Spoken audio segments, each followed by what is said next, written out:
very warm good evening to all the wonderful people present here.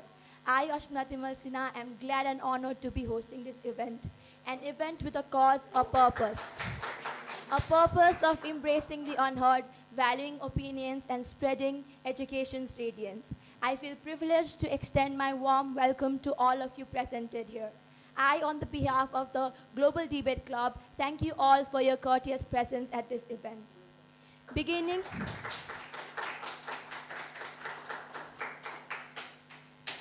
Beginning with the seat-taking ceremony, this evening I have the pleasure of introducing to you our amazing judges.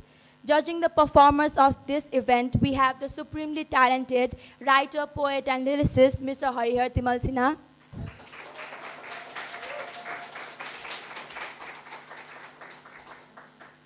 Social worker, founder of Prisoners Association of Nepal, a woman with a heart of gold, Miss Indira Rana Magar.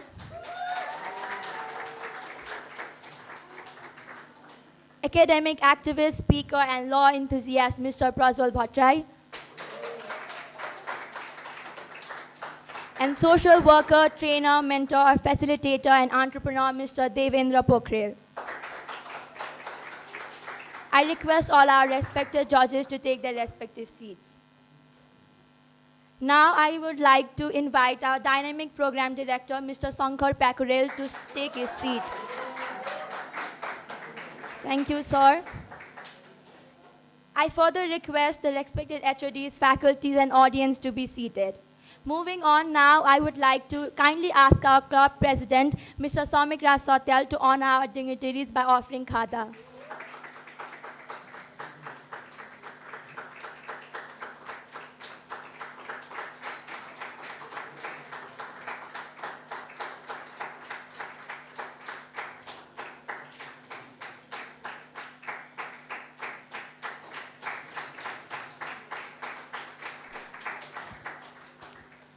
Thank you, Samik.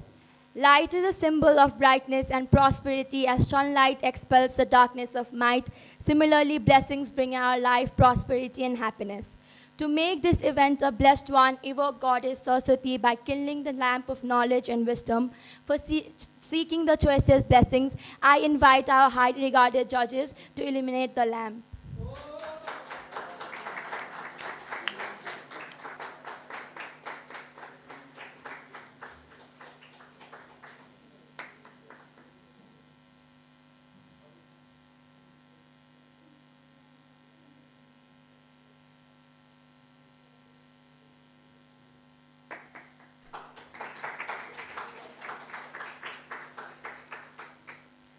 Thank you very much.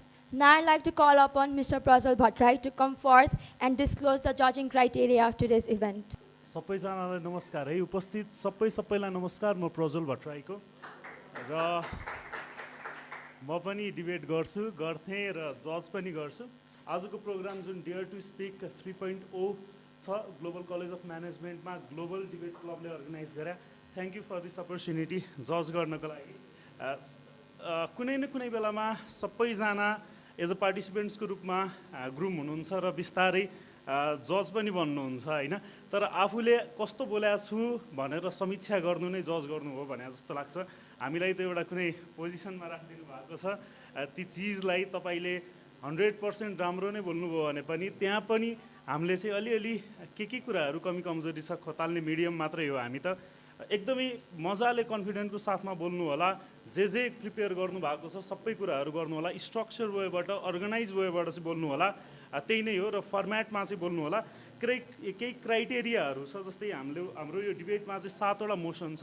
एकदमै interesting मोसनहरू रहेछ foreign migrant लाइफदेखि लिएर म्यारिजको कुराहरू छ street किड्सको कुराहरू छ single प्यारेन्टहुडको कुराहरू छ LGBTQI+ को कुराहरू पनि छ टिनेज साइकोलोजीको कुरा छ र अर्को लाइफ अफ फार्मर छ र तपाईहरुलाई टपिक पनि असाइन भइसकेको छ होला इन्डिभिजुअल जो पार्टिसिपेन्ट्सहरू हुनुहुन्छ जजिङ क्राइटेरियाको रूपमा चाहिँ फर्स्टमा चाहिँ हामीले तपाईले कतिको क्रिएटिभ तरिकाले बोल्नुहुन्छ ती चिजलाई चाहिँ मूल्याङ्कन गर्छौं कन्टेन्ट कतिको ओरिजिनल छ कसरी लजिकल्ली प्रेजेन्ट गर्नु भएको छ कसरी क्रिटिकल्ली एनालाइसिस गर्नु भएको छ भन्ने कुराहरु चाहिँ मेन प्रायोरिटीमा राख्छौं त्यसपछि भोक्याब्समा पनि केही छ तपाईले कसरी भोक्याबमा चाहिँ त्यहाँ कस्तो खालको वर्डहरू चाहिँ त्यहाँनिर तपाईँले चुज गर्नुहुन्छ भन्ने कुराहरू हो। कहिलेकाहीँ बोल्दै गर्दाखेरि अधिनायकवाद भन्ने जस्तो गरिन्छ होइन, यस्ता यस्ता इक्जाम्पलका शब्दहरू हुन्छन्। तर त्यो शब्द कसरी कुन बेलामा हामी प्रस्तुत गरेका छौँ भन्ने कुराले चाहिँ अलिकति मेन प्रायोरिटी चाहिँ राख्छ। कसरी प्रोनाउन्स गर्नुहुन्छ ती चिजलाई, त्यो भोक्याब पछि चाहिँ त्यो भोक्याबलाई कतिको करेक्ट वेबाट गर्नुहुन्छ, प्रोनाउन्स भन्ने चिजले पनि एउटा जजिङ क्राइटेरियाको रूपमा चाहिँ राखिएको छ।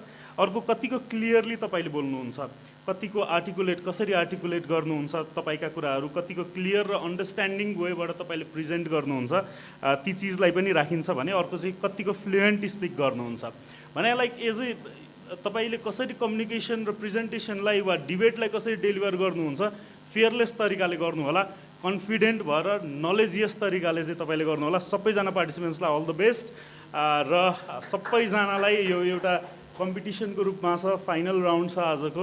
सबैजनालाई अल द बेस्ट पनि भने, बेस्ट विसेस पनि भने र कन्फिडेन्ट चाहिँ हुनु होला। जति सक्नुहुन्छ बोलिदिनुहोस्, यही हो platform. Thank you, that's my time. Global College of Management, Mid Baneshwar.